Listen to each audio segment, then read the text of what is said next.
Assalamualaikum warahmatullahi wabarakatuh. Alhamdulillah pagi ini kita bisa bersua kembali di program rutin kita di Obsesi Obrolan Sehat Sahur Dini Hari yang masih didukung sepenuhnya oleh RSU Muhammadiyah Ponorogo yang melayani dengan sepenuh hati dengan mudah, nyaman dan islami. Saya tuh takut terpeleset soalnya di titik ini, Vin, ya.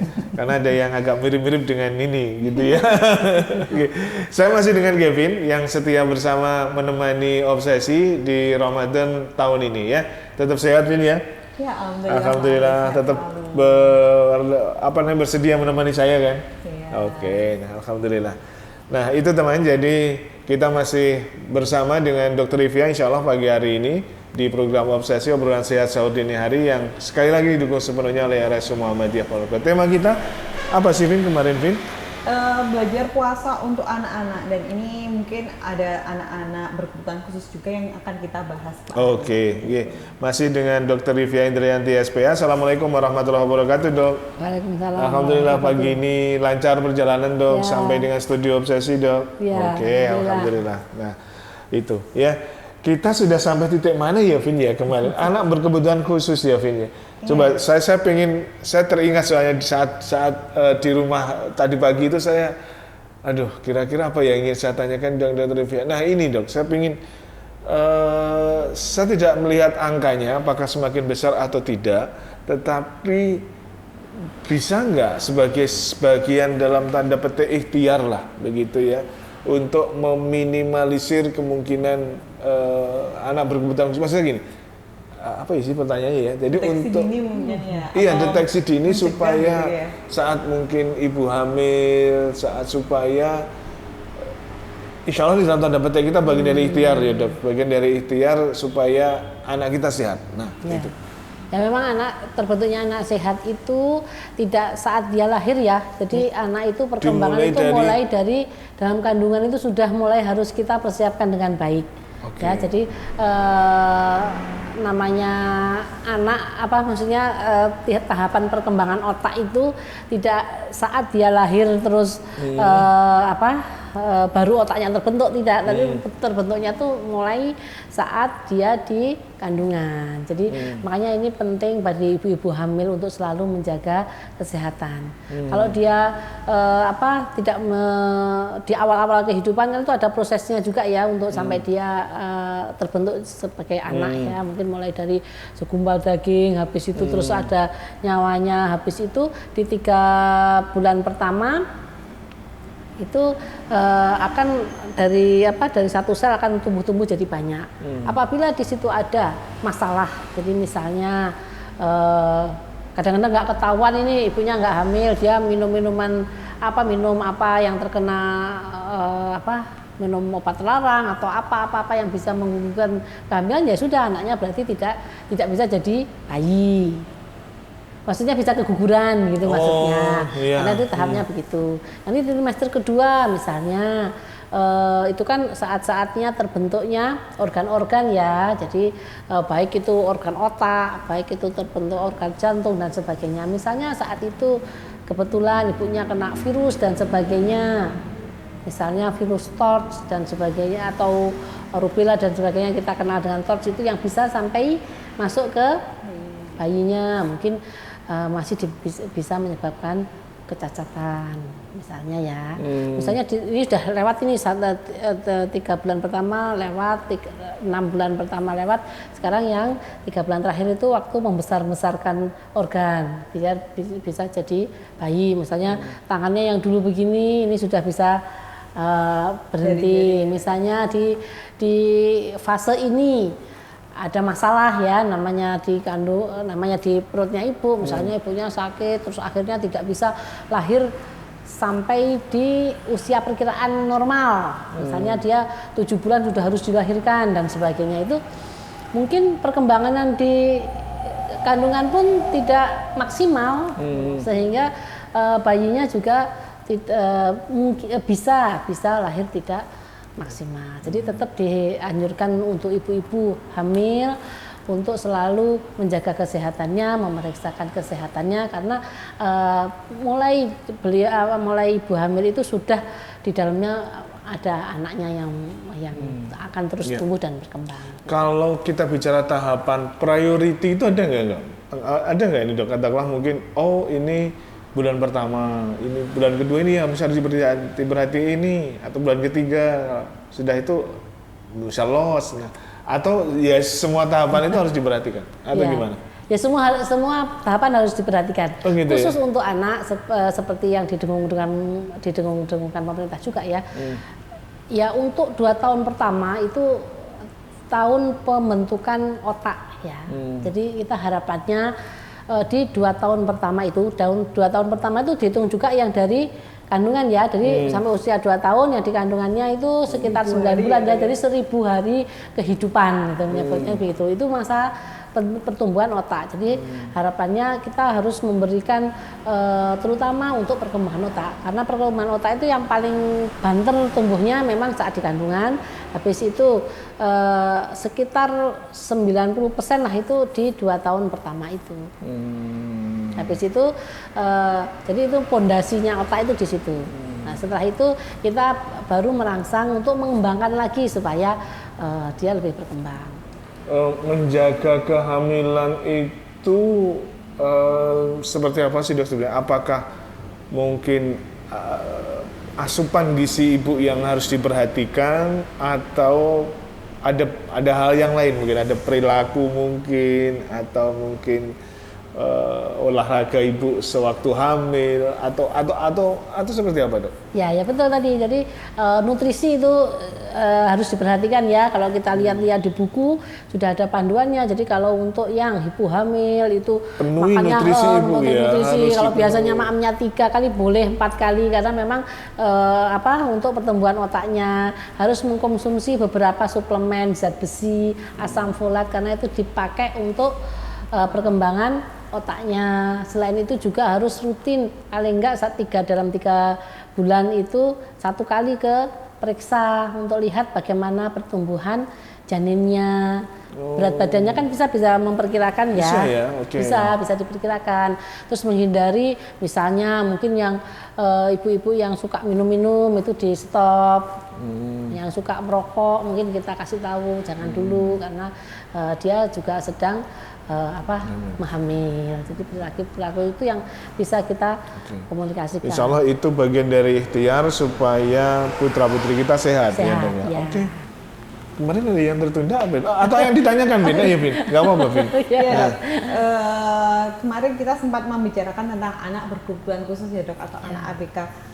Sebenarnya lingkungan keluarga atau dukungan seperti apa sih dok yang dibutuhkan oleh anak-anak berkebutuhan khusus ini dok? Ya, jadi kita lihat tadi yang apa dulu kebutuhan khususnya gitu ya.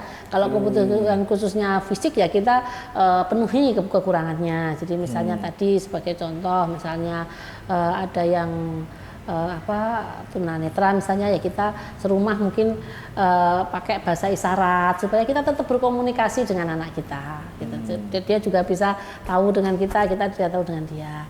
Kalau mungkin yang yang kurang pinter misalnya ya, mungkin sebagai orang tua juga harus lebih mengamati dia minatnya bagaimana, minatnya anak bagaimana. Tidak semua anak yang pinter itu, yang sukses itu yang pinter matematika, gitu istilahnya begitu ya. Jadi mungkin anaknya tidak pinter matematika, udah kalau lihat matematika sudah mending pergilah. Misalnya ada juga yang begitu. Tapi ternyata dia suka masak misalnya ya. Jadi itu orang tua yang harus bisa mengamati dan mengembangkan mungkin dia bakatnya di mana. Bakatnya di musik mungkin bisa kita mendampingi mungkin les, psikotes atau dan sebagainya. Jadi tidak semua yang sukses itu yang pintar matematika Iya, lah, gitu. ada potensi tersendiri yang tersembunyi dari masing-masing anak kita ya. Mungkin kita sebagai orang tua atau mungkin keluarganya ya yang harus melihat kondisinya dia apa. Atau mungkin yang dia memang kurang pintar menghafal dan sebagainya, mungkin ibunya akan lebih punya waktu, jadi setiap pulang sekolah diajari lagi. Karena banyak tuh yang keluar begitu, anak saya tuh nggak bisa ngapa sama sekali. Nanti akan lebih sering. Jadi kalau yang lain mungkin diajari bisa, mungkin kalau yang anaknya yang agak kurang ini, mungkin setiap mau tidur diajari doa bangun tidur, doa mau tidur, yang bolak-balik ya memang harus lebih ya. Jadi kita lihat dulu kekurangan anak kita itu apa, nanti kita sebagai anggota keluarga mendukung untuk ini kan kekurangannya. Jadi mendukung dan mempersiapkan anak, goalnya adalah sebagaimana mereka bisa mandiri nantinya. Ya, dia bisa mandiri, tidak malu, jadi tetap kita ya seperti anak yang lain lah ya. Ya dok, kadang kan mohon maaf ya dok, ini orang tua atau keluarga yang mempunyai anak berkebutuhan khusus kan kadang kan mereka merasa apa ya dok ya, mungkin merasa minder atau apa, mungkin perlu juga dukungan untuk keluarga juga selain untuk anaknya ya dok ya. Iya, jadi mungkin tidak minder tak ya, mungkin kasihan juga sama anaknya, mungkin niatnya itu kasihan sama anaknya, tapi itu malah membuat anaknya tidak bisa keluar gitu. Jadi ya ini nanti mungkin orang-orang tua yang kebetulan mempunyai anak berkebutuhan khusus, jadi anak berkebutuhan khusus itu tidak diperlakukan yang tersendiri lah, itu anak seperti biasa. Nanti kekurangannya kita cukupi, dia juga anak seperti biasa, artinya dia juga pengen lihat keluar, juga ada kebutuhan, mungkin suka rekreasinya, mungkin ininya, nah kita penuhi kebutuhan seperti itu, kasih sayangnya, kebutuhan yang lain-lainnya itu tetap kita cukupkan gitu. Dokter, salah satu contoh anak berkebutuhan khusus adalah anak dengan spektrum autisme. Sebenarnya apa sih dok yang dimaksud dengan autisme dok? Ya, jadi autisme itu merupakan suatu kelainan perkembangan ya, dimana ditandai dengan dia itu sulit untuk berinteraksi. Jadi dia itu memang susah untuk berbicara, ya, komunikasi, bicara, terus berinteraksi dengan orang lain.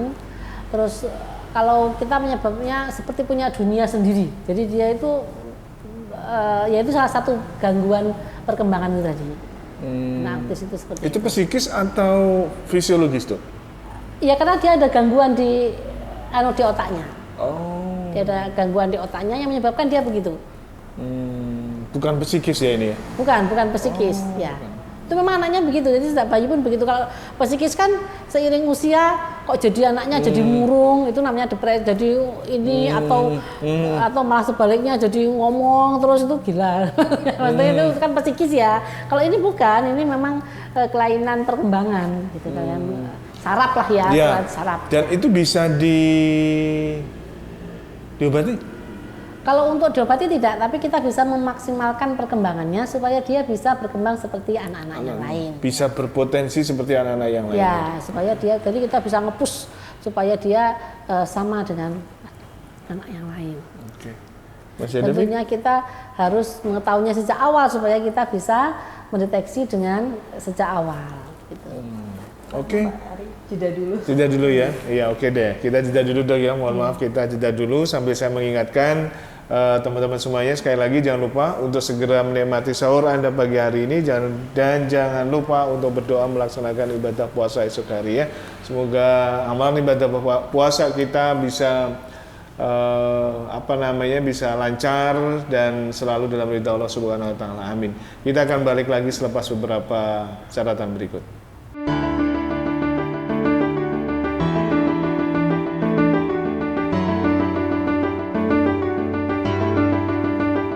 Baik, kita lanjut lagi masih dengan Dr. Rivia pagi ini di program Obsesi Obrolan Sehat Sahur Dini Hari bersama dengan RSU Muhammadiyah Ponorogo, dan masih ada juga dengan Kevin ya. Kita masih bersama dengan Dr.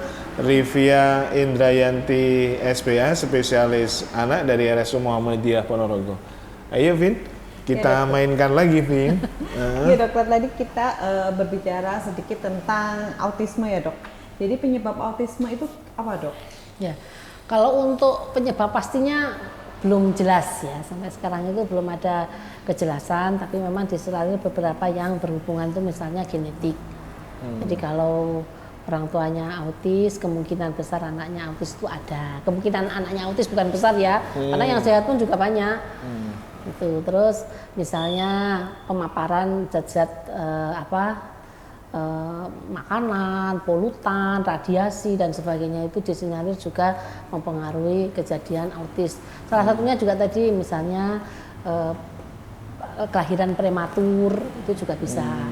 Karena memang kan tadi sudah disebutkan ya, perkembangan otak itu tidak mulai dari kandungan. Jadi misalnya dia ada masalah, misalnya kan kalau prematur dia belum waktunya udah keluar tuh. Jadi belum ibarat bangunan belum pondasinya kokoh otaknya itu dia sudah harus keluar, jadi sudah terhenti. Itu yang menyebabkan autis atau genetik. Jadi banyak data tapi itu bukan penyebab pastinya ya. Misalnya orang tuanya punya putranya sudah terlalu tua, itu juga bisa menyebabkan begitu. Mungkin kualitas sperma atau kualitas telur sel telur itu juga mempengaruhi kejadian-kejadian seperti ini. Lalu dokter, ciri-ciri atau gejala anak dengan yang mengidap autisme itu seperti apa, Dok? Ya, jadi dia itu kesulitan untuk berbicara ya. Jadi biasanya orang tua tahu saat dia anaknya umur 6 bulan. Jadi misalnya biasanya 6 bulan itu kalau kita perhatiin, dililing. Kita liling, biasanya dia kan akan lihat kita kontak senyum, gitu ya. Ada kontak, ada ekspresi begitu ya, seneng dan sebagainya. Kalau anak autis enggak, dia masih digini dia diam aja. Malah mungkin dia malah gusrok dengan tangannya sendiri atau dengan dengan yang dia tertariknya sendiri. Makanya ada yang bilang dia hidup di dunianya sendiri. Jadi walaupun dia hidup dengan kita, tapi dia tidak tertarik dengan kita, gitu. Seringkali orang tua 6 bulan itu sudah tahu gitu, anak saya kok begini gitu. Biasanya kasih mainan merah-merah, kan namanya anak kecil mesti pengen meraih, pengen mata di matanya kan kelihatan berbinar, terus kontak mata dengan kita. Tapi kalau anak autis tidak, jadi dia dikasih gini-gini dia juga akan melihat bawah atau melihat ininya sendiri begitu. Tidak dia fokus lah gitu tidak ya. Fokus ya. Okay. Dok, saya punya Dok ya, punya kenalan lah kayak apakah kalau anak autis itu rata-rata itu kayak telat speech delay itu loh, Dok, telat berbicara, apakah seperti itu, Dok? Iya, karena salah satu cirinya begitu. Jadi dia kesulitan dalam berbicara, terus dia berinteraksi itu tidak bisa.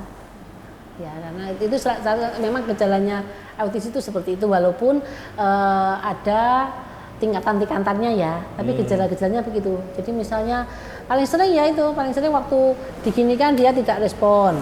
Terus saat umur 9 bulan mestinya bisa mam dia enggak, dia pokoknya enggak mau lihat. Yang paling sering enggak mau lihat yang orang awam ngeh gitu. Kalau dengan kehidupan interaksi sosialnya, Dok, kadang ada ya, Dok ya, itu anak autis itu yang dia itu kalau ketemu orang itu kayak ketakutan gitu loh, Dok, kalau rame-rame gitu kayak menghindar seperti itu, Dok. Ya, itu salah satu gejala dari banyak gejala. Jadi memang interaksi sosialnya dia memang jelek. Jadi gangguan interaksi sosial ya kan ketahuan saat 6 bulan tadi kan. Harusnya kalau anak yang interaksinya baik saat di releng dia akan kontak, dia akan seneng gitu. Kalau anak autis enggak, dia akan lihat bawah, kalau enggak ya lihat dia yang dia seneng, lihat tangannya gini aja, walaupun kita ngasih mainan cek merah apapun dia diam aja. Nah nanti seiring usia apabila dia tidak diterapi gitu ya, mungkin dia apalagi keluarganya juga mungkin tidak care atau tidak tahu. Nah, nanti akan semakin lambat, padahal kita tahu perkembangan otak itu 2 tahun itu sampai 2 tahun itu sudah 85%, nanti sampai 5 tahun baru 95%. Artinya apabila kita bisa deteksi dini, bisa mengetahui anak saya kok begini misalnya, terus kita segera konsultasikan ke dokter anak yang khusus neuro misalnya, khusus saraf, atau kalau di Ponorogo enggak ada ya dokter anak, sama dokter rehab mungkin akan dikasih terapi-terapi supaya dia bisa mulai bicara, mulai dia bisa fokus, mulai dia bisa berinteraksi dengan yang lain. Oh, jadi terapi itu fungsinya untuk ini ya, Dok ya? Ya, jadi bisa sebenarnya diarahkan mereka. Memang harus melalui proses terapi itu ya. Dukungan keluarga juga, karena bagaimanapun terapi itu kan dalam 1 hari cuma 1 jam, itu pun mungkin seminggu cuma 2 kali. Otomatis yang di rumah ini yang dukungan keluarga untuk melatih itu lebih utama. dalam Dok, tapi kalau kayak terapi untuk anak autis kayak gitu tuh bisa ya dok ya, pakai BPJS gitu bisa ya dok ya? Saat ini kan latihannya tidak hanya satu ya. Yang pertama latihan bicara. Latihan bicara tergantung kendalanya dia di mana ya. Kalau misalnya dia speech delay tidak bisa bicara gitu, itu ada di terapinya. Dan untuk BPJS bisa. Tidak perlu khawatir untuk orang tua di luar sana yang mungkin anaknya mengalami gejala-gejala yang telah dijelaskan oleh dokter itu ya dok ya, bisa menggunakan BPJS untuk terapinya. Ya, nanti di tahap medis dengan dokter anak kita ini kan di terapi, tapi tetap dukungan dari keluarga tadi, karena mengingat terapi kan tidak lama. Ya, jadi kita kadang-kadang saya ini kan orang tua, Bu nanti setelah pulang terapi tanya ke terapisnya, bilang PR-nya di rumah apa, itu yang harus dilakukan di rumah. Mungkin ngajari ya apa bicara apa, terus kompak di rumah, tidak pakai main HP atau main TV supaya dia tidak lebih sering melihat, misalnya lebih sering ngobrol maksudnya.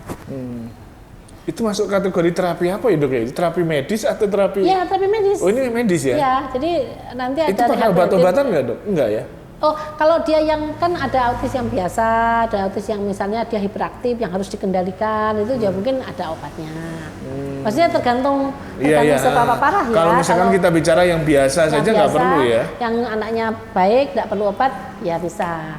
Tapi kan ada yang ini banget gitu, maksudnya dia nggak bisa banget gitu, mungkin perlu untuk mengurangi impuls-impuls di otaknya yang terlalu semuanya nggak bisa dunia, misalnya dia pengen mainan ini terus ini itu sampai berjam-jam ya situ aja, itu ada yang begitu. Untuk mengurangi itunya biar dia bisa diajak gini biar tenang, ada yang hiperaktif juga kan biar dia tenang, itu ada beberapa obat kalau memang diperlukan, tapi kalau yang enggak ya enggak, kita terapi aja ya, tergantung keparahan. Dok, tapi autisme ini apakah memang dari dari lahir gitu, apa mungkin bayi yang atau anak yang sebelumnya tidak mengalami autis karena lingkungan atau karena apa gitu jadi bisa autis gitu dok? Ya namanya autis kan perkembangan otak ya mungkin dari lahir bisa aja mungkin ya dia lahir normal, terus dalam pertengahannya dia mengalami misalnya kejang atau sakit apa yang merusak di otaknya, mungkin juga bisa timbul. Oh, tapi jarang mungkin dok yang ini. Atau ada juga? Maksudnya awalnya normal, kemudian terjadi sesuatu itu baru muncul ini gitu ya. Ya. Tapi yang paling ini ya memang kelainan otak di sejak awal. Dok, apa nih yang harus dilakukan orang tua ketika mendapatkan ada tanda gejala seperti yang dokter Rivia jelaskan tadi? Ya, kalau timbul red flag ya, artinya gejala-gejala dini. Jadi misalnya anaknya kok sejak kecil tidak babbling, tidak mam 6 bulan sudah tegak begini. Kalau bayi kan masih suka gini ya, dia masih lihat atas mungkin ya. Tapi kalau sudah 6 bulan kan sudah tegak ini kepala. Di ini kok tidak ada kontak matanya dan sebagainya, segera menghubungi dokter anak untuk dipastikan ini autis apa enggak. Ada cek screeningnya. Kalau memang autis kan bisa diterapi sejak awal. Lebih dini lebih bagus dok? Ya Mesti ya, kalau lebih dini kan otomatis perkembangannya misalnya 6 bulan itu kan otaknya masih bisa dipacu, walaupun tidak bisa sembuh tapi kan mulai bisa dikondisikan.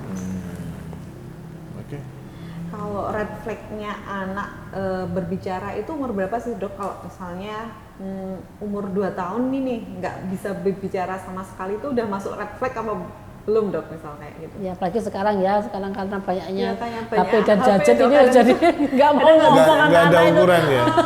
Karena nggak bisa membedakan ini anaknya ini nggak mau bicara apa ini nggak bisa bicara gitu karena kebanyakan lihat HP dok. Saya jadi ingat anak saya dulu belum ada HP sih sebenarnya, tapi agak lambat juga anak saya itu. Tapi begitu dia bisa bicara langsung tas. Tapi agak lambat dan jalannya juga agak lambat dia saat itu gitu. Jadi banyak karena bapak ibunya jarang di rumah jadi paling sering itu jarang ngesot itu dong dulu jadi ngesot lama, tapi begitu dia bisa lari dia ya mungkin orang tua di luar pendengar Gema Surya perlu aware ya dok ya. Kira-kira usia berapa dok anak-anak mulai red flag ini kalau belum ada kata-kata yang bisa diucapkan gitu? Ya dia sudah mulai am itu ya mulai 9 bulan, 8 bulan gitu. Tapi nanti kalau misalnya sampai 2 tahun ya, karena yang bisa bercerita itu kan orang tua tuh ngohnya kalau sudah agak gede itu kok belum bisa menggabungkan kata-kata atau dia belum bisa bercerita. Tapi pengasuh seringnya begini, tapi bisa kok dok disuruh ambil ini, bisa kok dok disuruh ambil paham gitu ya, paham atau dia kan paham, cuma dia nggak bisa ngomong. Nah itu mungkin yang perlu stimulasi. Jadi kalau misalnya belum bisa bicara sampai misalnya 1,5 atau 2 tahun belum bisa bicara, ada kesempatan 2 bulan lagi untuk menterapi. Jadi untuk pemirsa yang mungkin ada anak kecil yang belum bisa bicara, coba kita sama-sama tadi kompakan, jangan main HP, jangan lihat TV, kita fokus berinteraksi. Kalau dia membaik dalam 2 bulan, sudah kita full membaik, berarti kita misalnya awalnya belum bisa maem, sekarang sudah bisa maem. Misalnya kan itu sudah ada perkembangan tuh, belum bisa bilang yang gampang lah mimi, kok nanti sudah bisa, berarti wah ini membaik ini, berarti itu nanti anak ini tidak apa-apa. Tetap kita kejar supaya bagian otak yang bagian bicara itu tetap berkembang, karena dia masih ada masa sedikit untuk perkembangan kan. Gitu. Nanti tapi kalau dalam 2 bulan kita sudah ngajar pola-pola kita tidak ada perkembangan, sebaiknya untuk periksa. Kenapa dia tidak bisa? Nanti kan ada checklistnya, screening perkembangannya. Aja, apa yang harus diperhatikan dok? Secara umum aja sekarang, anak-anak secara umum, bagian dari closing ini, apa yang sebaiknya diperhatikan lah terkait dengan tumbuh kembangannya? Ya memang apa yang diperhatikan itu ya kita wajib memperhatikan pertumbuhan dan perkembangannya. Sebenarnya kita pemerintah pun sudah mewaspadai ini, jadi diadakan posyandu, diadakan pemeriksaan itu dalam rangka untuk menjamin tumbuh kembang anak Indonesia. Jadi mulai dari di awal-awal kehidupan, jadi dimulai umur 1 bulan sampai 4 bulan itu imunisasinya sekarang harus diadakan posyandu supaya kebutuhan untuk kekebalan tubuh terpenuhi. Selain itu di buku KIA itu juga sudah ada grafik-grafik untuk memantau pertumbuhan dan perkembangan. Jadi nanti kita tahu berat badannya anak kita tuh di posisi mana, nanti yang harus harus dikonsultasikan. Masih urgen ya dok ternyata KIA itu? Iya, KIA itu ini malah sekarang harus diperbarui, malah sekarang lebih baik. Selain itu sekarang sudah lengkap, yang sekarang itu sudah di belakang juga sudah ada perkembangannya. Jadi 3 bulan tuh harus bisa apa, 6 bulan harus bisa apa, 9 bulan harus bisa apa, itu sudah ada. Nanti monggo yang punya anak kecil sering-sering membuka-buka bukunya, di situ sudah ada panduan-panduan supaya nanti anak kita tumbuh kembangnya baik. Bagian Gavin untuk menutup sesi ini teman. Iya Bin ya? Iya dong, sekalian gitu. Ya terima kasih untuk pendengar Gema Surya yang sudah mendengarkan obsesi pada pagi hari ini. Semoga apa yang disampaikan oleh Dr. Rivia itu bermanfaat bagi pendengar semua dan maksimalkan potensi yang ada di dalam diri anak kita. Tidak harus anak itu harus pintar matematika seperti yang katanya Dr. Rivia. Ada juga anak yang pintar mungkin dalam olahraga atau seni atau yang lainnya. Masak. Iya masak. Sekarang gitu caranya ini. Iya yang sukanya dengan perhewanan atau pertumbuhan gitu kan ya. Tidak harus tentang eksakta gitu ya Pak Ari ya. Jadi maksimalkan potensi setiap anak karena setiap anak itu tentunya mempunyai karakteristik yang berbeda-beda seperti itu. Saya Gavin dan juga Pak Ari dan juga terima kasih banyak Dr. Rivia atas ilmunya pagi hari ini. Kami undur diri. Assalamualaikum warahmatullahi wabarakatuh. Waalaikumsalam warahmatullahi wabarakatuh.